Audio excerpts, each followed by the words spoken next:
अंकित Awasthi. Hopefully आप सभी लोग बहुत अच्छे हैं, सब बढ़िया।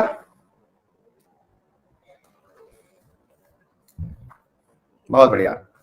ऋषभ, खुशबू, सोनिका, रवि रंजन, सौरभ, लव यादव, शिवंजन, स्नेहा, राहुल, विशाल, अमित, सभी साथियों का स्वागत। ए वेरी गुड इवनिंग बेटा।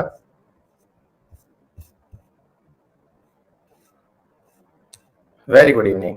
सुदीप, गुड इवनिंग बेटा। Sachin, good evening. आप सभी लोग स्वस्थ हैं? होपफुली सभी लोग परिवारजनों का बेहतरीन ध्यान रख रहे होंगे और एकदम बहुत बढ़िया से रह रहे होंगे, है ना बेटा? चलिए, बहुत ही अच्छी बात है। आइए तो शुरू करते हैं आज के सेशन को। और आज का सेशन अब तो काफी लंबा टाइटल हो चुका है। कल हमने बहुत ही जबरदस्त बातें सीखी थी। जो विद्यार्थी कल की क्लास में नहीं थे, एक बार जरूर कल की क्लास देखें, क्योंकि हमने दो बड़े शब्द सीखे थे कल। कौन कौन से शब्द सीखे थे? हमने सीखा था कि सेक्युलरिज्म क्या होता है, हमने सीखा था क्या कहते हैं उसको, सोशलिज्म क्या होता है। ये दो बहुत बड़े बड़े शब्द हमने कल इंडियन पॉलिटी के सीख लिए थे। और फिर हमने कहा था कि अब इसके बाद का हम लोग यहाँ पर आज डिस्कशन करेंगे, है ना। ये बहुत बड़ी अवधारणाएं हैं असल में। ये इतनी बड़ी बड़ी अवधारणाएं हैं कि जब आप हायर स्टडीज में जाते हैं तो इनके ऊपर पूरे पूरे चैप्टर्स होते हैं, है ना। हाँ, बहुत पूरे पूरे चैप्टर्स होते हैं इनके ऊपर बेटा, ठीक है। चलिए तो शुरू करते हैं अपन आज के इस सेशन के अंदर। तो हम लोग बहुत ही बेसिक बातें ऑलरेडी कर चुके हैं और अब तक आपने कई बार ये सब बातें पढ़ भी ली होंगी, मुझे ऐसा लगता है। हाँ, तो अब हम यहाँ पर जो अन्य बातें हैं उन्हें भी एक बार डिस्कस कर लेते हैं कि कौन सा तर्क ऐसा है जो अभी तक डिस्कस नहीं हुआ हमारी प्रियम्बल के अंदर। Sovereign, socialist, democratic, secular, Republic, justice, ये सब डिस्कस हो चुके हैं, ठीक है। अब हमने आपके सामने बस एक केस का चर्चा किया था, ये भी मैं आपको बता चुका हूं कि सुप्रीम कोर्ट ने किसको क्या माना था, ये हो गया। अब आज का जो हमारे टाइटल में मेजर इशू है वो ये कि हमारे संविधान में कौन सा हिस्सा कहां से लिया गया है, यानी कि हमारे संविधान के मुख्य भागों में कौन कौन सी चीजें कहां कहां से ली गई हैं, हम उसका डिस्कशन कर रहे हैं, ठीक है बेटा। चलिए, अब इसका मीनिंग क्या होता है। समटाइम्स क्या होता है बेटा, हम लोग जब पढ़ रहे होते हैं तो हमें ऐसी फीलिंग आती है कई बार कि यार पता नहीं अंबेडकर जी ने कोई काम किया था कि नहीं किया था। मैं अक्सर इस चीज को इसलिए भी समझाना चाहता हूं कि जब हमको ये बताया जाता है कि हमारे संविधान में अधिकांश हिस्सा किसी ना किसी से लिया गया था, तो हमें एक बहुत बड़ा सवाल बनता है कि क्या वाकई में अंबेडकर जी ने कुछ किया था। और ये बात जेन्युइन भी है कि यार जब हम लोग इतने सारी चीजें सीखते हैं कि हमने मतलब प्रियम्बल उस जगह से लिया, फंडामेंटल राइट उस जगह से लिया, फेडरल स्ट्रक्चर उस जगह से लिया, तो कई बार ऐसा फीलिंग आता है कि हमारा अपना भी कुछ था कि नहीं, है ना। जब लेना ही था तो फिर हम क्रेडिट क्यों देते हैं कि पूरा क्रेडिट जो है वो मतलब उनका है, अंबेडकर जी का है कि उन्होंने 2 साल 11 महीने 18 दिन में जाकर के संविधान बनाया। तो आज हम इस प्रश्न का तो आंसर करेंगे ही, साथ में हम इन चीजों के बारे में भी अध्ययन करेंगे कि इन तर्कों का क्या मीनिंग है, ठीक है। तो इन चीजों का भी हम यहाँ पर अध्ययन करेंगे आपके आज के सेशन में। आइए एक एक करके सारी बातों की चर्चा करते हैं, ठीक है बेटा। हाँ, रिजर्वेशन वाले बिंदु पर भी मैं बोल दूंगा, जहां पर भी मुझे समय मिलेगा मैं वहां पर उस बिंदु के ऊपर भी परिचर्चा अवश्य करूंगा। और विशेष रूप से जो है मेरे प्यारे साथियों, हम जब आर्टिकल नंबर 15 और 16 पढ़ेंगे ना बेटा, तब मैं आपको जरूर उस चीज को सिखाऊंगा, है ना। हाँ जी, तो अब सुनिए साथियों, मैं आपको पहले एक बहुत बड़ी बात सिखाता हूं, तब मैं इस पॉइंट पर आपको लेके चलूंगा। इस पॉइंट को कि इंडियन कॉन्स्टिट्यूशन को डिराइव कहां से किया गया है, इसे सीखने से पहले क्यों ना हम इतना सा काम कर लें। क्या कर लें? एक छोटा सा व्यवहारिक उदाहरण सीख लेते हैं। और वो क्या है साथियों, आपने कई बार ऐसा देखा होगा कि आपकी घर की किचन में, मेरे उदाहरण जो हैं वो किचन से ही निकल के आते हैं सारे। आप पूछेंगे कि सर आप जो है वो सारी बातें किचन पे ही ले जाके टिका देते हैं, ऐसा क्यों होता है? तो देखिए, आपको मेरा शरीर देख के समझ में तो आ ही जाता होगा कि मैं बहुत ज्यादा फूडी हूँ। नंबर दूसरा, मुझे कुकिंग खुद को बहुत पसंद है ना। मेरी जो हॉबी है उसमें कुकिंग मेरी हॉबी है, ठीक है। तो ये दोनों चीजें मतलब मुझे कहीं ना कहीं ऐसा लगता है कि मुझे जस्टिफाई करती हैं कि मैं क्या हूँ, है ना। तो दोनों ही चीजें हैं, तो ऐसी स्थिति में मेरी जो बातें हैं वो पहुंच जाती हैं कुकिंग तक, और वहीं से मेरे प्यारे साथियों पहुंच जाती हैं। और इवन जब मैं खुद पढ़ा करता था तो मतलब भगवान के आशीर्वाद से कभी ऐसा नहीं हुआ कि फाइनेंशियल कोई क्राइसिस रहा हो जिसकी वजह से मुझे खुद खाना बना के इसलिए खाना पड़ा कि भाई फाइनेंशियल क्राइसिस है। मुझे खाना बनाना इसलिए बहुत ज्यादा पसंद था और मैंने कभी टिफिन और इन चीजों को प्रेफर भी नहीं किया। जबकि मैं रेंट पे, मतलब आपको मालूम है दिल्ली में रेंट जो है वो 25-25 हजार रुपए महीने होते हैं, वो भी पे किया है, लेकिन खाना खुद से बनाना, क्योंकि मुझे ऐसा लगता है कि वो इतना कंस्ट्रक्टिव काम है जो आपको ऑन द स्पॉट ये सिखाता है कि आपके हाथों में जादू है। मतलब आप कुछ चीज कंस्ट्रक्ट कर सकते हो, जो आपके सामने रॉ मटेरियल पड़ा हुआ है वो आप उसको रूप दूसरे में बदल सकते हो। तो ये अपने आप में एक बहुत ही बड़ी कारस्तानी होती है। और मुझे वाकई में मतलब मेरे सबसे बेस्ट काम में दिन भर में कुकिंग लगता था, और बहुत ही कम समय में बेहतरीन खाना बना के मैं अपनी आवश्यकता के हिसाब से खा भी लेता था। मुंह में पानी आ गया खुद के खाने को याद करके, है ना। तो मैं कुकिंग के बारे में बात क्यों कर रहा हूं, अब वो सुनिए। क्या होता है ना साथियों, हमारी किचन में बहुत सारे आइटम्स रखे होते हैं ऑलरेडी, बहुत सारे नमक मिर्च मसाले जो भी हैं, रॉ मटेरियल के अंदर सब्जियां हैं, सब्जियों के साथ साथ सब्जियों के अंदर सहायक सब्जियां हैं, वो सब चीजें हमारी किचन में रखी होती हैं। अच्छा, तो अब हुआ क्या साथियों कि ये जब सारी चीजें हमारी किचन में रखी हुई हैं, तो एक एक्स व्यक्ति गया, एक्स व्यक्ति यानी कि आप गए, मैं गया किचन में, और संजीव कुमार बोले तो जो इंडिया का सबसे बेस्ट, जिसको कहा जाता है कि वो कुक है, या वो जिसको शेफ कहा जाता है, शेफ, चीफ शेफ गया, है ना, मास्टर शेफ गया, वो गया। तो देखिए रॉ मटेरियल सबके पास वही है भाई, ऑब्वियस ही बात है, रॉ मटेरियल तो और अलग से पैदा भी नहीं कर सकते ना, सबके पास लगभग एक जैसा ही होता है। तो रॉ मटेरियल सबके पास एक जैसा है, उसके बावजूद भी एक व्यक्ति साधारण भोजन बना के खा रहा है, और एक व्यक्ति उसमें इतना अद्भुत व्यंजन बना दे रहा है उसी भोजन से, उसी सामग्री से, कि वो मतलब वर्ल्ड रिनाउंड हो जा रहा है, मतलब मास्टर शेफ कहला रहा है। आ गई बात समझ में। तो मुद्दा यह है कि आपके लिए क्या जरूरी है, ये डिसाइड कौन करेगा? तो ये डिसाइड करता है मेरे प्यारे साथियों, जो एक बढ़िया कुक होता है। तो जो अंबेडकर जी थे ना, उन्हें हमारे देश की आवश्यकताएं पता थी कि भाई हमारे देश में इतनी डाइवर्सिटी है, इतना पिछड़ापन है, इतनी आर्थिक और सामाजिक असमानताएं हैं, इन्हें दूर करने के लिए कौन कौन सा मसाला जो है वो जरूरी है। अब आपको इस तरह से समझना पड़ेगा, तब जाकर के आपको ये चीज समझ में आएगी मेरे प्यारे साथियों।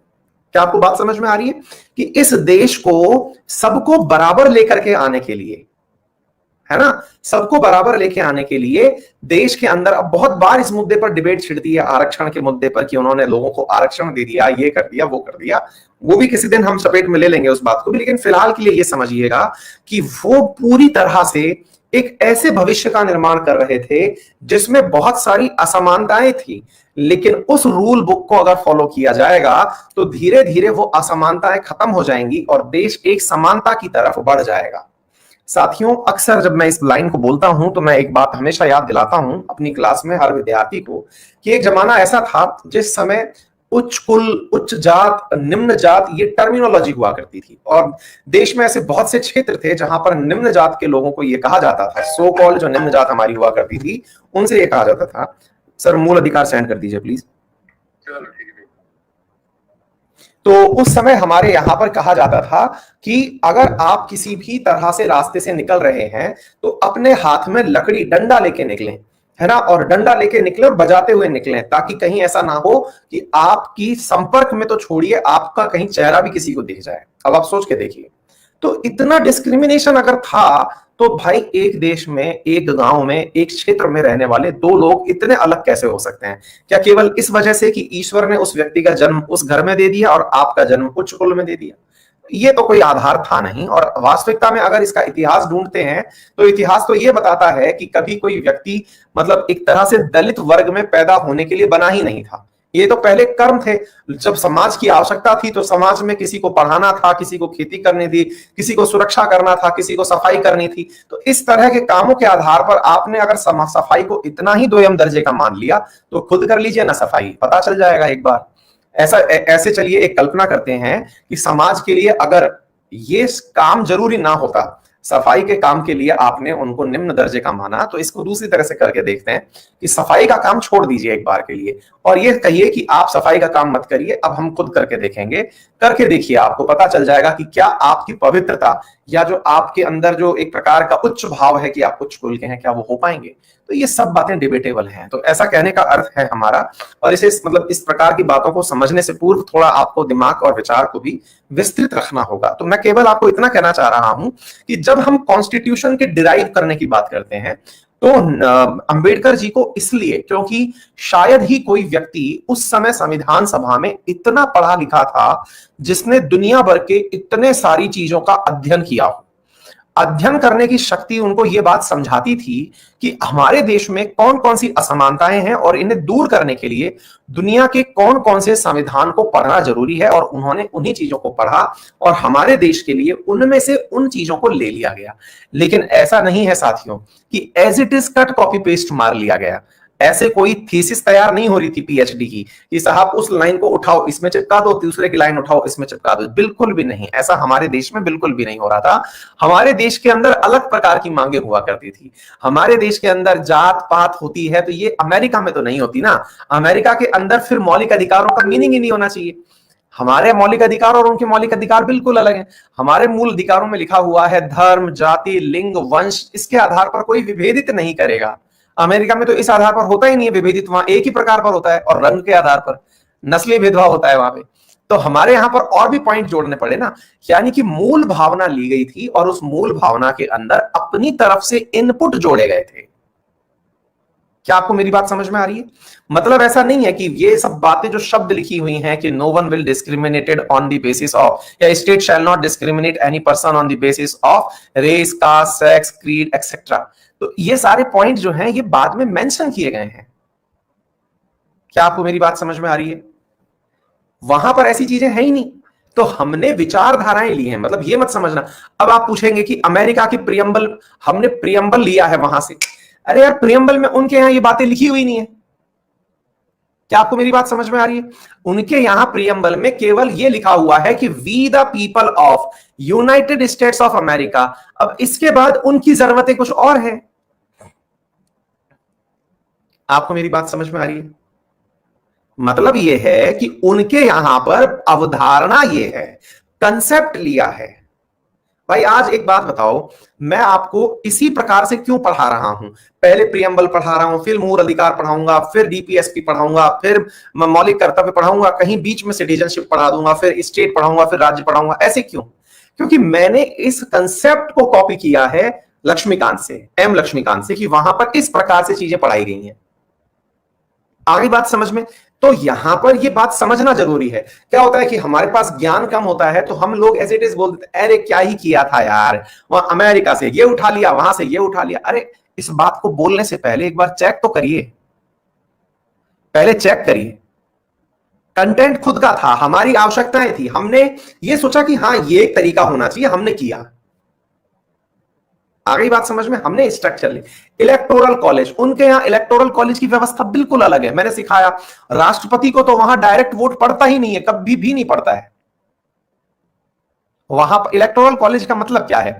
राष्ट्रपति का निर्वाचन जब होता है तो निर्वाचन के अंदर हमारे यहां लोकसभा और राज्यसभा प्लस विधानसभाओं के निर्वाचित सदस्य, ये लोग वोटिंग देते हैं। कहां पर? हमारे राष्ट्रपति के चुनाव में। अमेरिका के अंदर राष्ट्रपति का चुनाव इनडायरेक्ट प्रकार का होता है, और उस इनडायरेक्ट प्रकार में ना तो मतलब लोअर हाउस ना अपर हाउस कोई भी वोट नहीं देता है। वहां प्राइमरीज होती हैं जो वोट देती हैं। क्या आप मेरी बात समझ पा रहे हैं?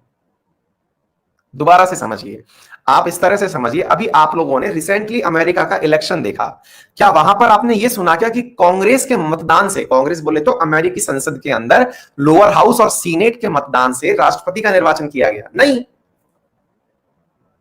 तो क्या था वहां पर? इतने दिन वोटिंग जो चली थी, उस वोटिंग के अंदर यूएस के अंदर प्राइमरीज बनाई जाती हैं, हर स्टेट की प्राइमरीज होती हैं, उनके अंदर वोट होता है। मतलब बिल्कुल एक प्रकार से पार्षद समझ लीजिए। वहां हर स्टेट के अंदर पार्षद का सिलेक्शन होता है। वो पार्षद मिल मिल करके फिर अपने यहां से कि भाई इस स्टेट से इतने पार्षद जीत के आ गए, हर जगह की अपनी कुछ सीटें हैं वो फिक्स कर दी गई हैं कि इस स्टेट से इतने वोट, इस स्टेट से इतने वोट। उस आधार पर डेमोक्रेटिक पार्टी को इतने वोट और रिपब्लिकन पार्टी को इतने वोट मिले। डेमोक्रेटिक पार्टी ने जो अपना उम्मीदवार बना रखा है, वो प्राइमरीज उस उम्मीदवार को एज ए प्रेसिडेंट एक्सेप्ट कर लेती हैं। यानी कि डायरेक्ट तो वो बंदा कभी भी वोट प्राप्त करने गया ही नहीं। वहां पर जितने लोग पार्टिसिपेट कर रहे हैं, हमारे यहां बिल्कुल अलग है। हमने कंसेप्ट लिया उनसे। क्या कंसेप्ट लिया? कि यार अमेरिका में भी राष्ट्रपति इनडायरेक्टली चुना जा रहा है, और हमारे यहां भी चलिए हम इनडायरेक्टली चुन लेते हैं। That is electoral college. Electoral college बोले तो निर्वाचक मंडल। राष्ट्रपति को चुनने के लिए जो व्यक्ति आवश्यक है वो व्यक्ति डायरेक्ट भारत का मतदाता ना हो, बल्कि एक कदम ऊपर चढ़ के मतदाता ने जिन्हें चुना वो लोग राष्ट्रपति को चुने। आ गई बात समझ में? देखिए, दो प्रकार का निर्वाचन होता है, व्यावहारिक रूप से समझिए। एक होता है प्रत्यक्ष, एक होता है अप्रत्यक्ष। आपने अपना सांसद खुद चुना, आपने अपना विधायक खुद चुना। विधायक बैठता है विधानसभा में, सांसद बैठता है संसद में। इन दोनों को आपने डायरेक्ट वोट दिया। एक जना गया आपके स्टेट कैपिटल में, एक गया कंट्री की कैपिटल में। दोनों जगह जाकर के लोग बैठ गए। इन लोगों ने अपना नेता चुना, एक मुख्यमंत्री कहलाया और एक प्रधानमंत्री कहलाया। इस पूरी प्रक्रिया में हम डायरेक्ट इन्वॉल्व थे। दिस इज प्रत्यक्ष निर्वाचन। आ गई बात समझ में? वेयर एज अप्रत्यक्ष में क्या होता है? अप्रत्यक्ष के अंदर हमने अपने राष्ट्रपति को चुना तो खुद ने ही है, लेकिन हमने डायरेक्ट वोट नहीं दिया। तो फिर हमने क्या किया? हमने सांसद चुना था। हमारे सांसद ने और हमारे विधायक ने उन्हें अपने वोट से चुना है। तो हमने जिस पार्टी को वोट दिए थे उस पार्टी ने मेजॉरिटी बेसिस पे उन्हें विनर घोषित कर दिया। That's all. बोलिए, तो आगे बात समझ में? हमारे यहां का जो राज्यसभा सदस्य होता है वो भी इसी प्रकार से चुना जाता है। तो ये बात आपको समझ में आ जानी चाहिए। जुडिशियल रिव्यू की बात कर लीजिए, न्यायिक समीक्षा। हमने ये कंसेप्ट लिया वहां से। वहां की जुडिशियल रिव्यू और हमारे यहाँ की जुडिशियल रिव्यू में तो बहुत बड़ा अंतर है। वहां पे तो केवल 7 ही जज होते हैं, है ना? हमारे यहाँ ऐसा सिस्टम ही नहीं है। तो फिर क्या है? हमारे यहां जुडिशियल रिव्यू का मतलब यह है कि ऐसा कोई भी लॉ, एनी लॉ प्रपोजल या फिर कोई भी आपका आने वाला अध्यादेश या कोई भी एक्ट या फिर कोई भी बिल, कोई भी प्रस्ताव, रेजोल्यूशन जो कि कर्टेल करता हो, जो कि इस प्रकार का कार्य करता हो कि वो मूल अधिकारों को कम कर देगा, वो सभी न्यायपालिका के द्वारा नल एंड वॉइड किए जा सकते हैं। ठीक है? न्यायपालिका उन्हें खत्म कर सकती है। ठीक है? हिमांशु पूछ रहे हैं आपके हिसाब से कॉलेजियम सिस्टम ठीक है क्या? बेटा, ना तो मैं इतिहासकार हूं ना ही मैं संविधान वेदता हूं, लेकिन छोटी सी समझ है, उसके हिसाब से मुझे यह समझ में आता है कि कॉलेजियम सिस्टम इंडिया के लिए बेस्ट है।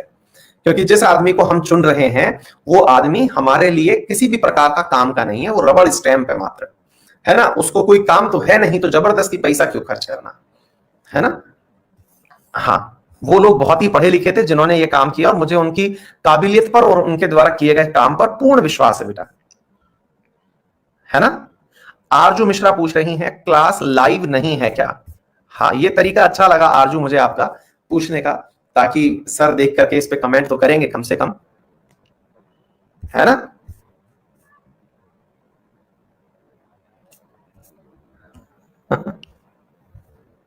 हाँ हाँ, नाम लेने का उसका तरीका था अपना, कि इस प्रकार से नाम ले लेंगे, एक मतलब रिवर्स अटेंशन करते हैं।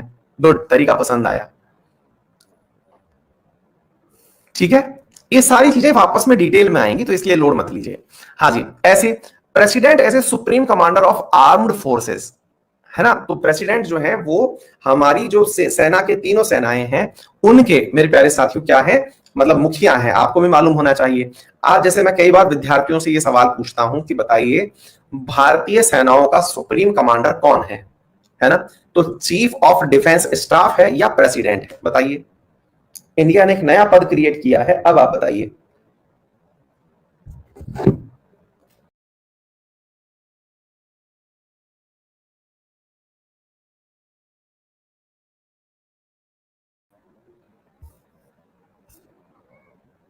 है ना? कुछ बच्चे कंफ्यूज भी हो गए, कुछ बच्चों ने लिख भी दिया चीफ ऑफ डिफेंस स्टाफ, है ना? हाँ, लेकिन प्रेसिडेंट ही है ना? चीफ ऑफ डिफेंस स्टाफ तो हमने एक ऐसा बंदा बना दिया जैसे 3-4 आपके दोस्त हों एक साथ, क्लास का रूप ले लो जी। क्लास में जैसे बहुत सारे बच्चे होते हैं, तो क्लास में टीचर को सबसे बात नहीं करनी होती। जैसे मान लीजिए कि क्लास की रिपोर्ट किससे लेनी है, तो बोले एक काम करो, क्लास का मॉनिटर बना दो, किसी को हेड बॉय बना दो, हेड गर्ल बना दो, उससे बात कर लेंगे। तो सीडीएस केवल इतना ही है, उसके पास कुछ भी अलग से चीज नहीं है, वो बिल्कुल वैसा ही है। 4 स्टार इनके लगे हुए हैं, 4 स्टार इनके लगे हुए हैं, वो केवल क्लास रिप्रेजेंटेटिव है। ठीक है ना? सौरभ पूछ रहे हैं सर आपके पीछे मथानी जैसी लटकी रहती है, ये क्या है? बेटा, ये डेटा केबल है, इंटरनेट का केबल है। अब ये यूजलेस है क्योंकि इसका यूज कर नहीं सकता, एप्पल में डालने की जगह ही नहीं होती। एप्पल केवल वाईफाई पे चलता है। तो ये यूजलेस टांग रखी तो घड़ी बना करके इसको डाल दिया कि बेटा टके रहो। हाँ, मथानी सी, जैसे दूध निकालने की रस्सी होती ना वो। ठीक है, मेरे हेड पर क्या बैठा है? मेरे हेड पर कुछ नहीं है भाई, सही है एकदम। इतना गौर से देख रहे हैं भाई। चलिए आगे बढ़े। Equal protection under law. अब ये बहुत ही बेसिक सी बात है। इक्वल प्रोटेक्शन अंडर लॉ का मतलब है कि कानून जो है वो सबके लिए बराबर हो गया। मतलब कि आपको ऐसा नहीं है कि आप देश के प्रधानमंत्री हैं तो आपके लिए मूल अधिकारों में कमी हो जाएगी या बढ़ाई हो जाएगी, आप गरीब हैं तो फिर आपके लिए सजा के अंदर ज्यादा चीजें हो जाएंगी, ऐसा नहीं है। ठीक है ना। चलिए आगे बढ़ते हैं साथियों। ब्रिटिश कॉन्स्टिट्यूशन, ये देखिए इंडिया के साथ में एक बहुत बड़ी चीज क्या रही, हम पर जिनने शासन किया हम उनको आज भी उतना मानते हैं। ठीक है ना, हम उनको आज भी उतना मानते हैं से मतलब क्या है, हम लोग ब्रिटिश लीगेसी को आज भी फॉलो कर रहे हैं। इसके पीछे हमारी कुछ मजबूरियां थी, जैसे हम आज भी संसद का प्रारूप वैसा ही मानते हैं जैसे अंग्रेजों के समय हुआ करता था। Single citizenship, rule of law, writs, institution of speaker and his role, law making procedure, ये सारी बातें बताऊंगा। लेकिन असल में मेरे प्यारे साथियों, हमारे यहाँ का जो संसद का जो संविधान है वो उसका 2/3 हिस्सा 1935 में जो मतलब इंडियन एक्ट आया था, भारत शासन अधिनियम जो आया था, वो एज इट इज 2/3 हमारे वर्तमान के स्वरूप में है। गवर्नमेंट ऑफ इंडिया एक्ट जो आया था उसके अंदर से 2/3 हिस्सा अभी हमारे कॉन्स्टिट्यूशन में एज इट इज यूज किया जा रहा है। ठीक है, आगे बात समझ में। अब क्या है मेरे प्यारे साथियों, बड़ा सवाल ये बनता है कि भाई अगर हम लोगों ने एज इट इज चीजें फॉलो करी तो फिर रीजन बताइए सर, ऐसा क्या रहा कि हम लोग ब्रिटिशर्स के इतने एहसानों में दब गए कि हमें उनकी हर एक चीज पसंद आई कि नहीं साहब अंग्रेजों ने कहा है तो अच्छा ही होगा, है ना। बेटा इनमें से सवाल आते हैं पेपर के अंदर, ये सारे के सारे पॉइंट रटने हैं आपको, है ना। तो अब मैं आपको बताता हूं, बहुत बार ऐसा होता है आप भी बहुत जल्दी बहुत बड़े परिवर्तन नहीं कर पाते। बहुत जल्दी बहुत बड़े परिवर्तन नहीं कर पाते से मतलब है कि इनकेस अगर मैं आपसे कह दूं कि भाई आज की व्यवस्था ऐसी है कि भारत के अंदर पार्लियामेंट्री व्यवस्था नहीं, हमें राष्ट्रपति शासन वाली व्यवस्था लानी होगी जैसे अमेरिका में है, तो देश समझ नहीं पाएगा इतना जल्दी। क्या नहीं समझ पाएगा कि यार कैसे हम अपनी व्यवस्थाओं में परिवर्तन कर लें। वास्तविकता में पार्लियामेंट्री गवर्नमेंट का फॉर्म क्या होता है और प्रेसिडेंशियल फॉर्म क्या होता है ये भी मैं आपको सिखाऊंगा, लेकिन सरल रूप में आप ऐसे समझ लीजिए, पार्लियामेंट्री फॉर्म ऑफ गवर्नमेंट में देश का मुखिया प्रधानमंत्री होता है और प्रेसिडेंशियल फॉर्म ऑफ गवर्नमेंट में राष्ट्रपति होता है। Point number 1, parliamentary form of government के अंदर भारत का जो क्या कहते हैं उसको सरकार जो होती है, भारत की सरकार या किसी भी देश की सरकार, वो संसद के प्रति उत्तरदायी होती है। संसद जब चाहे उसे हटा सकती है। वेयर एज अगर हम बात करते हैं इन मतलब इसके केस में क्या कहते हैं आपके प्रेसिडेंशियल फॉर्म ऑफ गवर्नमेंट में अगर हम बात करते हैं तो वो सरकार संसद के प्रति उत्तरदायी नहीं होती है। सबसे बड़ा अंतर यही है मेरे प्यारे साथियों। ठीक है ना। तो ये बेटा एक मिनट होल्ड करना, पता नहीं क्यों पका पक मेरा मैसेज बॉक्स बजा जा रहा है, होल्ड करना एक मिनट।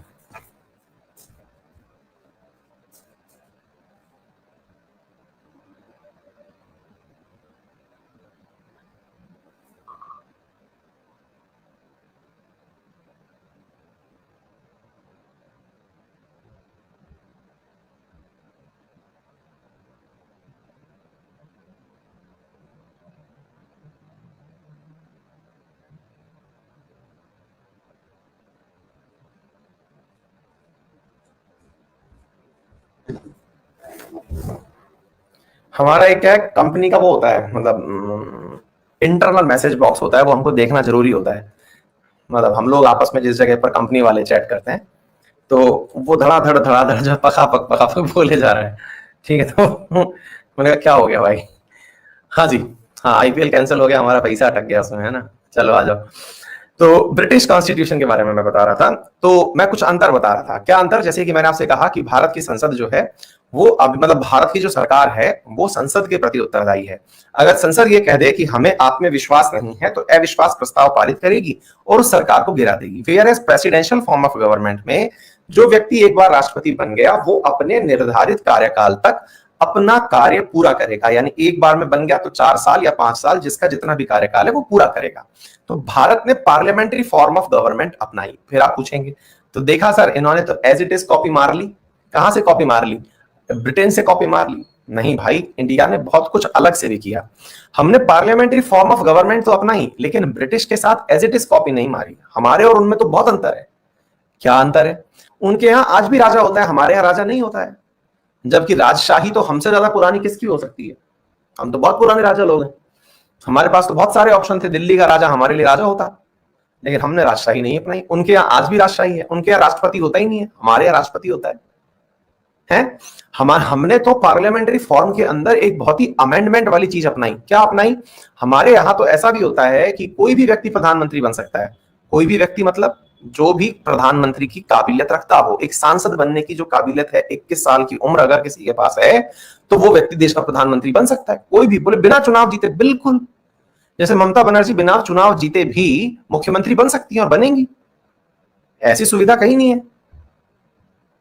बोले कैसे बन सकते हैं सर? हमारे यहां काबिलियत है कि आप बन जाइए, विद इन 6 मंथ चुनाव जीत जाना। क्या आपको मेरी बात समझ में आ गई? हमारे यहां ऐसा है कि आप बन जाइए, कोई भी व्यक्ति 6 मंथ तक, तो हमारे आप भी अगर एलिजिबल हैं तो आप बन जाएंगे। 6 मंथ में आपको चुनाव जीतना है। आ गई बात समझ में? कोई दिक्कत ही नहीं है, और 6 मंथ में हो जाएगा। ठीक है, तो पहली बात तो ये, तो ऐसा ब्रिटेन में नहीं है। ब्रिटेन में तो इतना भी है कि उसे लोअर हाउस का ही मेंबर होना चाहिए, जैसे अपने यहां लोकसभा होता है ना, ऐसे उसका मेंबर होना चाहिए।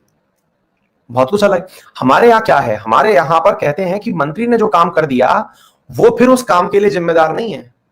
एक बार सरकार ने कोई काम कर दिया, मान लीजिए सरकार का कोई आदेश आया, सरकार के आदेश की वजह से कहीं से अतिक्रमण हटना था, अतिक्रमण हटवा दिया रोड और ट्रांसपोर्ट मिनिस्टर नितिन गडकरी जी ने। कहीं से पता चला कि वहां पर अतिक्रमण हटाते समय वो घर किसी के ऊपर गिर गया और वहां बैठे मजदूरों की कुचलने से मृत्यु हो गई।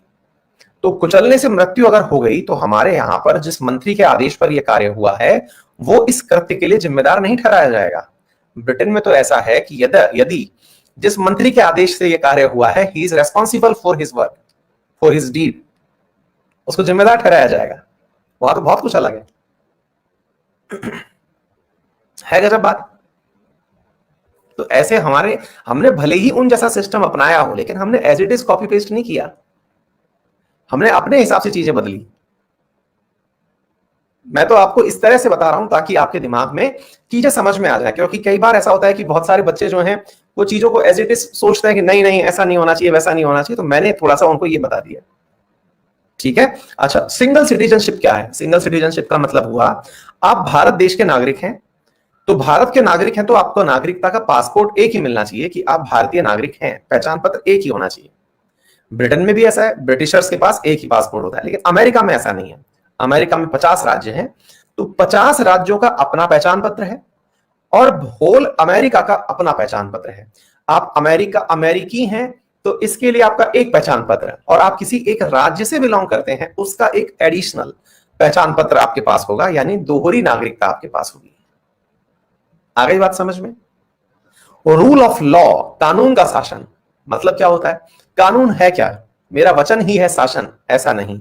जो कानून व्यवस्था बनाने वालों ने लेजिस्लेचर में यानी विधायिका में बैठ करके विधान बनाया, जैसे मान लीजिएगा कि आज हमारे यहां पर संसद ने बैठ करके कानून बनाया। क्या कानून बनाया भाई? हमारी संसद ने बैठ करके कानून बनाया कि डिजास्टर मैनेजमेंट के एक्ट के तहत कोई भी व्यक्ति अगर आपातकालीन परिस्थितियों में घर से बाहर निकलता है तो उसे, जैसे आप आए दिन अखबार में आता हुआ नहीं देखते कि सरकार ने अभी जैसे मतलब राजस्थान के मैं उदाहरण देता हूं आपको कि गहलोत सरकार जी ने अभी क्या कर दिया साहब, हमारे यहाँ पर एक नया विधान निकाला है, और वो ये है कि अगर कोई भी व्यक्ति सड़क पर घूमता हुआ दिखाई दिया तो उसको क्वारंटाइन कर दिया जाएगा। अच्छी बात है। शादी में 31 से ज्यादा लोग दिखाई दे गए तो उसके ऊपर 1 लाख रुपए का जुर्माना लगा दिया जाएगा। तो अब ये क्या है? पनिशमेंट है ना, ये रूल ऑफ लॉ है। कानून बनाया किसने बनाया? ये कानून किसने बनाया? ये विधायिका ने बनाया, लेजिस्लेचर्स ने बनाया, जिन्हें आपने चुन के भेजा। इसे रूल ऑफ लॉ कहते हैं। आगे बात समझ में? यहां मनमर्जी नहीं चल रही है, यहां सब कुछ, यहां ऐसा नहीं है कि पता चल रहा है आज तो फ्रंट पेज पर गहलोत जी का नाम आ गया कि भाई मतलब पूरे राजस्थान के अंदर ऐसा होगा, अगले दिन पता चल रहा है वसुंधरा जी जो इस समय सरकार में ही नहीं है उनका अगला पेज आ रहा है कि हाँ भाई हमारी तरफ से ये पनिशमेंट दिया जाएगा, अगर कोई भी व्यक्ति सड़क पर दिख गया तो उसको 2 लाख रुपए का जुर्माना देना पड़ेगा। है और कोई भी मतलब कोई भी छोटा भैया मुन्ना त्रिपाठी टाइप से कुछ निकाला है, वो अपना रूल निकाल दिए कि भाई हमारी तरफ से ये है कि हमारे क्षेत्र में कोई भी बाहर निकलता हुआ मिल गया तो उसके गले में माला पहनाई जाएगी और उसको बढ़िया से पार्टी दी जाएगी। तो ऐसा नहीं है। यहां पर जिसको आपने चुनकर भेजा है विधायिका में, वही जाकर के क्या कहेंगे, वही जाकर के कानून बनाएंगे और उन्हीं की बात चलेगी। आ गई बात समझ में? आ गई बात समझ में? इसी प्रकार से फिर रिट की बात करते हैं। रिट का मतलब क्या हुआ? आपको अपनी बहुत सारी बातें मनवानी है। हालांकि मैं मूल अधिकारों में पढ़ाऊंगा आपको ये सब बातें, लेकिन एक ब्रीफ इंट्रो हो जाएगा तो होगा ये कि आपको बहुत सारा सुविधा रहेगा पढ़ने में। ऐसा लगेगा कि ये तो सब सुना हुआ सा है। ये असल में चैप्टर नहीं है, ये पूरी की पूरी किताब का ब्रीफ इंट्रो है। पूरा की पूरा पॉलिटी का ब्रीफ इंट्रो है ये, हर चीज जो मैं बोलता जा रहा हूं। रिट का मतलब क्या होता है? रिट का मतलब होता है साथियों, जैसे मान लीजिएगा कि आपको लगता है कि आपकी सुनवाई कहीं नहीं होती। सुनवाई कहीं नहीं होती का मतलब सरकार अपने काम में बिजी है, पड़ोसी अपने काम में बिजी है, घर वाले मेरी सुन नहीं रहे हैं और मुझे लग रहा है कि मेरे मूल अधिकारों का हनन हो रहा है। बोले कैसे हो रहा है? बोले मैं सोना चाहता हूं लेकिन पड़ोसी रात को जब मैं सो रहा होता हूं तब डीजे बजा देता है। मैं पढ़ना चाहता हूं, पड़ोसी डीजे बजा देता है। मैं बाहर निकलता हूं तो पड़ोसी धुआं कर देता है। तो ऐसी परिस्थितियों में मुझे लग रहा है कि कोई ना कोई दिक्कत हो रही है और मैं कमरे में सो रहा हूं, पड़ोसी मेरे कान में मतलब कमरे में कान लगा के बैठा हुआ है कि ये फोन पे क्या बात कर रहा है, इनके घर में क्या बात हो रही है, बिल्कुल खिड़की पे चढ़ के बैठा हुआ है। सर मेरी प्राइवेसी भंग हो रही है, मेरा फोन रिकॉर्ड हो रहा है सर। तो ऐसी चीजों में आपकी कौन सुनवाई करेगा? तो ऐसी स्थिति में आपको अधिकार दिया गया है कि आप सीधे जाइए। कहां जाइए? आप सीधे सुप्रीम कोर्ट पहुंचिए और अपनी बातें करिए। ठीक है? तो ऐसी स्थिति में अपनी बातें रखने के लिए आपको कुछ तरीके दिए गए हैं, उन्हें रिट कहा जाता है। आप अपनी तरफ से जाकर के रिट लगाएं कि साहब मेरे साथ में मूल अधिकारों का उल्लंघन हो रहा है। ठीक है? तो ये बात आपके सामने आ गई। चलिए फिर आगे बढ़ते हैं। Institution of speaker and his role. अब देखिए, स्पीकर जो शब्द है ना, वास्तविकता में आपने कई बार देखा होगा कि शब्द जो है वो है स्पीकर। जैसे अपने यहां पर है ओम बिरला जी जो हैं वो स्पीकर हैं, लेकिन कभी हमने उनको बोलते ही नहीं सुना। केवल वो इतना ही बोल रहे होते हैं। क्या बोल रहे होते हैं? माननीय शांत हो जाइए, कीप साइलेंस, माननीय शांत हो जाइए, है ना? फिर उनका नाम स्पीकर क्यों है? बोले सर इतना तो बोल रहे हैं, उनसे ज्यादा तो मंत्री लोग बोल रहे हैं, उनसे ज्यादा तो जो लोग जिनको बोलने का समय दिया जा रहा है वो बोल रहे हैं। उनका काम तो चुप कराने का हो गया, तो स्पीकर कहां हो गया? वो तो साइलेंसर हो गए। उनको स्पीकर नहीं साइलेंसर बोलना चाहिए। तो फिर तो अब इस बात को समझने का प्रयास करिए। स्पीकर की जो परिभाषा है हम लोगों ने कहां से ली? हमने ब्रिटेन से ली। उसमें क्या होता था कि ब्रिटेन के अंदर जो वेस्टमिंस्टर नामक जगह है जहां पर संसद बनी हुई है, वहां पर राजा खुद तो आता नहीं था। राजा अपनी बातें एक व्यक्ति के माध्यम से संसद के दोनों सत्रों में भिजवाता था। तो राजा जिस व्यक्ति के माध्यम से अपने मैसेज भिजवाता था वो व्यक्ति स्पीकर कहलाता था। क्या आपको मेरी बात समझ में आ रही है? ये अंग्रेजों के जमाने की बात है। आगे बात समझ में? यानी कि एक प्रकार से समझिए कि ये राजा का दूत होता था जो राजा को सारी बातें बताता था कि राजा जी ऐसा हुआ संसद में। आज भी वहां पे ऐसा होता है। तो स्पीकर असल में एक वो व्यक्ति है जो देश के सर्वोच्च पद को संसद के बारे में जानकारी देता है। एग्जैक्टली हमारे यहां भी यही है। हमारे यहां पर जो स्पीकर है वो प्रेसिडेंट के द्वारा कही जाने वाली बातों को पहुंचाता है संसद तक। आगे बात समझ में? तो हमारे यहां प्रेसिडेंट की बातें स्पीकर लेके आता है। नहीं बेटा, क्लास टीचर हर बात नहीं पहुंचाता ना। ये एक प्रकार से ये है कि वो राष्ट्रपति तो हर बार आ नहीं सकता, ये बीच की बातें पहुंचाने का। आप इसको चित्रगुप्त कहिए, इसे संजय कहिए, राष्ट्रपति को धृतराष्ट्र कहिए, मॉनिटर कहिए, क्लास टीचर कहिए, आपको जो समझना है, लेकिन जो वास्तविकता में जहां से पद आया वो ये है। आगे बात समझ में? Law making procedure. Law making procedure का मतलब क्या होता है? लॉ मेकिंग जैसे हमारे देश में होती है क्या? जैसे हमने कहा कि भाई कहीं ना कहीं पहले प्रस्ताव आएगा, प्रस्ताव सत्र के अंदर पास होगा, पास होने के बाद राष्ट्रपति के पास जाएगा, राष्ट्रपति उस पर अपनी अनुशंसा देगा, तब जाकर के कोई भी प्रस्ताव, बिल जो है, प्रस्ताव से बना बिल, बिल से बना कानून, और कानून बन के वो देश में लागू हो जाएगा। ये प्रक्रिया हमने अंग्रेजों से ली है। मतलब इसके अंदर क्या होता है? देखिए, आपको मालूम है संसद 3 चीजों से मिलकर बनी होती है, राष्ट्रपति, लोकसभा और राज्यसभा। आप किसी भी सदन में, चाहे लोकसभा में या राज्यसभा में, कहीं पर भी कोई प्रस्ताव ला सकते हैं, प्रस्ताव लाने के बाद में उस प्रस्ताव की सुनवाई जो है, यानी वो जो प्रस्ताव आप लेके आए हैं उस प्रस्ताव को राष्ट्रपति के मतलब वोटिंग के पश्चात वो प्रस्ताव बिल के रूप में आता है, उस पर वोटिंग होती है, वोटिंग के बाद जब वो पास हो जाता है तब वो राष्ट्रपति के पास भेजा जाता है, राष्ट्रपति उसको अपनी अनुशंसा दे देता है, तब जाकर के आप उसे एक्ट कहते हैं, क्योंकि वो अंत में जाकर के किस में डल जाता है, गजट पेपर के अंदर डल जाता है। ठीक है। Procedure established by law, CrPC, कि किस प्रकार से हम अपने कानूनों का प्रवर्तन करेंगे, that is procedure established by law. ये हमने कहां से लिया, अंग्रेजों से लिया। आप सोच के देखो, मैकाले भारत का पहला लॉ कमीशन जो आया था, उसकी दी हुई आईपीसी तो आज तक चली आ रही है। हमने सीआरपीसी भी उनकी कॉपी मार ली कि नहीं यार, इंप्लीमेंटेशन करने के लिए जो तरीके हैं वो भी हमको उन्हीं के फॉलो करने हैं। आईपीसी में क्या है कि कोई व्यक्ति ने कोई गुनाह किया तो उसे क्या क्या सजा दी जानी चाहिए, दैट इज आईपीसी। लेकिन गुनहगार को पकड़ने के लिए पुलिस कैसे जाए, कितने दिन तक वो अपने लॉकअप में रखे, कितने दिन उसका टॉर्चर करे, कितने दिन में उसे मजिस्ट्रेट के सामने लेके जाए, ये सारी प्रक्रिया सीआरपीसी में लिखी हुई है। आ गई बात समझ में, प्रोसेस। उम्मीद है ये समझ में आ गई। आयरिश गवर्नमेंट, आयरलैंड की गवर्नमेंट से हमने क्या लिया, directive principles to the state policy. इसका मीनिंग क्या होता है, इसका मीनिंग होता है कि राज्य को कुछ ऐसे कार्य बताए गए कि अगर आप सरकार में हैं तो आपको क्या करना चाहिए। बहुत बार आपने ऐसा सोचा होगा और ऐसा होता भी है साथियों, जब हम लोग बिल्कुल भी ये नहीं पढ़ते, क्या कहते हैं इसको, जीके या पॉलिटी नहीं पढ़ रहे होते हैं, तो हमें ऐसी फीलिंग आती है कि यार अब मान लीजिए कांग्रेस गवर्नमेंट तो बहुत बढ़िया स्कीम लेके आ गई, मनरेगा लेके आ गई, अब कहीं ऐसा ना हो कि भाई भाजपा सरकार आ जाएगी तो ये कहीं मनरेगा बंद तो नहीं कर देगी, है ना। बहुत बार हम लोग सोचते हैं इस तरह की बातें। फिर भाई आयुष्मान भारत स्कीम मोदी गवर्नमेंट अच्छी ले आई है, कहीं ऐसा तो नहीं होगा कांग्रेस गवर्नमेंट आ जाएगी तो बंद कर देगी, है ना। ऐसा नहीं होता है। क्या नहीं होता है, तो मेरे प्यारे साथियों क्या नहीं होता है, क्या लिख रहे हो आप, कनाडा रह गया पीछे, नहीं बेटा अभी तो नहीं रहा, इंटेंट में तो था नहीं, अच्छा इधर रह गया, ओहो माफी चाह रहा हूं मैं एक्चुअली क्या वो हिंदी इंग्लिश में रह गया इधर की तरफ देखा, मुझे इस तरफ दूसरी तरफ देख ही नहीं पाया, सॉरी माफी चाह रहा हूं। हाँ, quasi federal form of government. Quasi federal का मतलब क्या होता है साहब, फेडरल का मतलब पहले क्या होता है, फेडरल का मतलब होता है, सरल रूप से समझिए, हालांकि इसकी व्याख्या बहुत जटिल है लेकिन फिर भी आसानी से समझिए।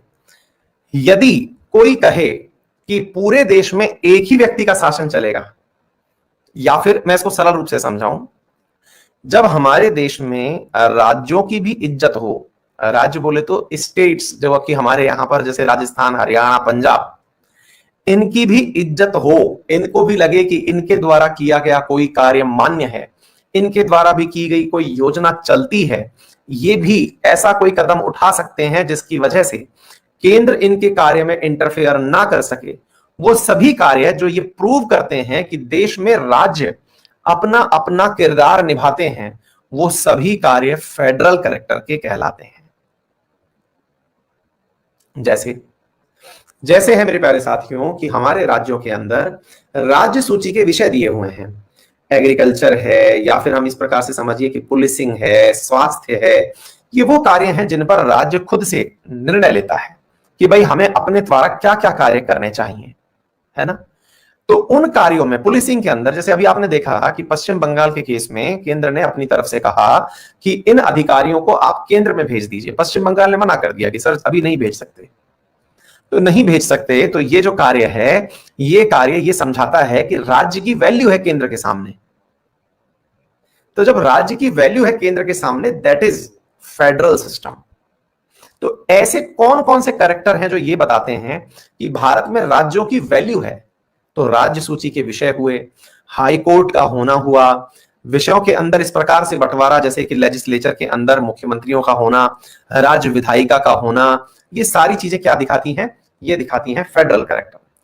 फिर क्या है, फिर है साथियों यूनियन कैरेक्टर। यूनियन कैरेक्टर का मतलब क्या होता है, जब आपको ये लगने लगे कि ये फीचर ऐसा है जिसकी वजह से राज्यों की तो बेइज्जती हो जाएगी, राज्यों की बेइज्जती मतलब राज्यों को कोई पूछेगा ही नहीं, जैसे आपातकाल लगा दिया या राष्ट्रपति शासन लगा दिया, तो राज्य की चुनी हुई सरकार तो वेस्टेज हो जाएगी। क्या आप मेरी बात समझ पा रहे हैं, राज्य की चुनी हुई सरकार का कोई मीनिंग ही नहीं रह जाएगा, सारा की सारा ध्यान जो है वो केंद्र के पास चला जाएगा। इस प्रक्रिया को कहते हैं मेरे प्यारे साथियों यूनिटरी कैरेक्टर। तो हमारे देश में ऐसे कौन कौन से उपबंध हैं जो ये बताते हैं कि देश यूनिटरी है या फिर फेडरल है, तो उस आधार पर एक अलग चैप्टर है जिसको हम पढ़ाएंगे आपको।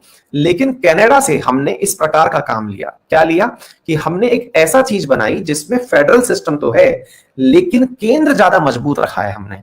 यानी कि हमने राज्यों को इज्जत तो दी है लेकिन आवश्यकता पड़ने पर हम यूनिटरी कैरेक्टर में डायरेक्ट घुस जाते हैं। आ गई बात समझ में? इस प्रक्रिया को क्वासी फेडरल, यानी हम पूरी तरह से फेडरल नहीं है, अर्ध संघीय।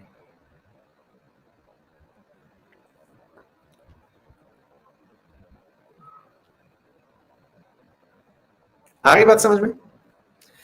Next, distribution of power between central government and state government. ये पावर्स की बात मैंने आपको बता दी है, कनाडा से लिया है। Residual power written by the central government, जो अवशिष्ट शक्तियां हैं, अवशिष्ट बोले तो जो उस समय नहीं थी जब देश बन रहा था, अब पैदा हुई हैं, उन शक्तियों को केंद्र के पास रखा गया है। यानी कि यदि मान लीजिए उस समय जब देश बन रहा था, उस समय इंटरनेट जैसी कोई सुविधा हुआ ही नहीं करती थी, स्पेक्ट्रम का बंटवारा जैसी कोई चर्चा ही उस समय नहीं होती थी। तो भविष्य में स्पेक्ट्रम का बंटवारा होना है तो इसके लिए कानून बनाएगा, कौन बनाएगा? केंद्र बनाएगा। ऐसा निर्णय केंद्र के साथ होगा। ये बात हमने कनाडा से ली है। अजय मौर्य पूछ रहे हैं कि सर आपसे कांटेक्ट कैसे करें? बेटा एक तो यहीं पर कर सकते हो, दूसरा तरीका टेलीग्राम पे कर सकते हो। फोन करो।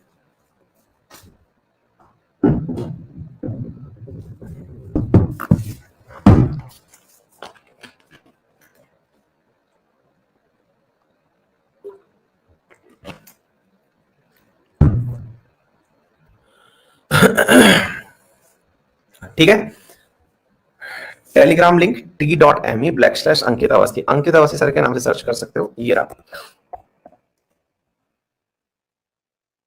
ठीक है, अच्छा तो ये बात समझ में आ गई यहां तक कि आपको?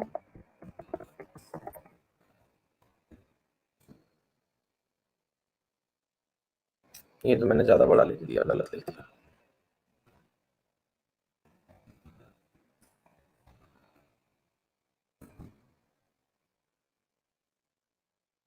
टेलीग्राम के अंदर डिटेल्स में चले जाना, वहां पे संपर्क सूत्र भी है। ठीक है, चलिए तो ये बात हमने समझा दी आपको। चलिए नेक्स्ट क्वेश्चन है आयरिश कॉन्स्टिट्यूशन, आयरिश संविधान। अच्छा, एक विद्यार्थी लिख रहे हैं कि सर आपकी वजह से हमने तो ग्लास में पानी पीना सीख लिया, आप बोतल से पी रहे हो। बेटा हमारे क्या है, दो शरारती तत्व भी हैं, एक ना एक आता है, ग्लास उठाता है, फोड़ के और चला जाता है। तो हमको क्या है कि बचाने के लिए वो भी प्लास्टिक की बोतलें यूज करनी पड़ रही हैं। गिलासों का ऐसा बलिदान होगा कि हमने वो सुख ही छोड़ दिया भाई, हम सुख नहीं ले पाते। कोई सा भी ग्लास ले लो, बजेगा तो वो भी स्टील का ले लो, कुछ भी ले लो। ये बोतल कम से कम गिरती पड़ती है तो खड़ी तो रहती है। हाँ जी, तो आयरलैंड के साथ क्या लिया? आयरलैंड के साथ डायरेक्टिव प्रिंसिपल्स लिए। डायरेक्टिव प्रिंसिपल्स में मैं आपको एक लाइन बोल रहा था कि मान लीजिएगा आपको लगता है कि कहीं केंद्र सरकार ऐसा ना करे कि भाई मतलब मोदी सरकार ऐसा ना करे कि डीपीएसपी को बंद कर दे, है ना? ऐसा नहीं होता है। क्यों नहीं? मतलब डीपीएसपी बोले तो कि भाई मनरेगा को बंद कर दे, ऐसा नहीं होता। क्यों नहीं होता? क्योंकि ऑलरेडी सरकार को पता है कि मनरेगा जो है वो मनरेगा भारत के अंदर सबको इक्वल वेजेस मिले या सबको रोजगार मिले, इसके लिए दिए गए डायरेक्टिव प्रिंसिपल्स में से एक है। तो कैसे बंद किया जा सकता है? तो इसके बारे में हम डिटेल से चर्चा करेंगे जब डीपीएसपी पढ़ाएंगे। ऐसे ही आपको ये तथ्य याद रखना है, nomination member of Rajya Sabha, method of election of president, ये हमने आयरलैंड से लिया। तो हमने कहां से क्या लिया ये आपको यहां से तथ्यात्मक रूप से याद कर लेना है साथियों, ठीक है? और गवर्नमेंट ऑफ इंडिया एक्ट से हमने क्या लिया, ये फैक्ट आपको एज इट इज याद होने चाहिए। कल की क्लास में जब मैं आऊंगा तो शुरुआती 5 मिनट में तो आपसे इन फैक्ट्स के बारे में सवाल जवाब करूंगा, ठीक है ना? और उसके बाद फिर हम लोग फंडामेंटल राइट्स पढ़ना शुरू करेंगे। तो आप इनको रट के आना बढ़िया तरीके से। मैंने बहुत सारी चीजों पर बहुत सारी बातें बोली हैं, कुछ समझ में नहीं आएगा तो उन शब्दों की व्याख्या भी की जाएगी, ठीक है बेटा? चलिए, और कोई दिक्कत हो तो बताएं। इसे रट के आना बेटा, है ना? पूरी तो प्रियम्बल याद होनी चाहिए और प्रियम्बल के साथ साथ आपको ये सारे तत्व याद होने चाहिए। कल से हम मूल अधिकार की यात्रा पर चलेंगे, ठीक है?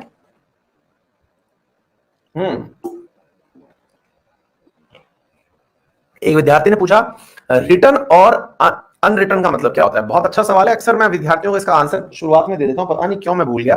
देखो बेटा, जैसे ना मेरे पास में ये पेजेस रखे हुए हैं, पूरे की पूरे पेजेस रखे हुए हैं।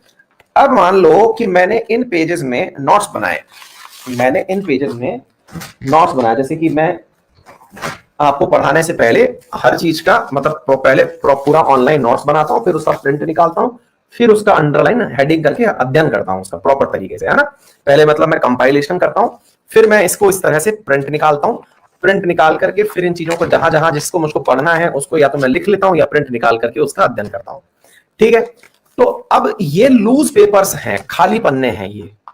ठीक है, अब क्या हुआ कि अगर मैंने ये बातें इस पर लिखी तो हैं, लिखी हुई हैं, लेकिन इनको मैंने फेंक दिया, ये लीजिए, अगर मैंने इनको फेंक दिया तो फेंकने का मतलब ये हुआ कि ये लिखित तो थे लेकिन ये किसी भी फाइल के अंदर स्पाइरल बॉन्डेड नहीं थे।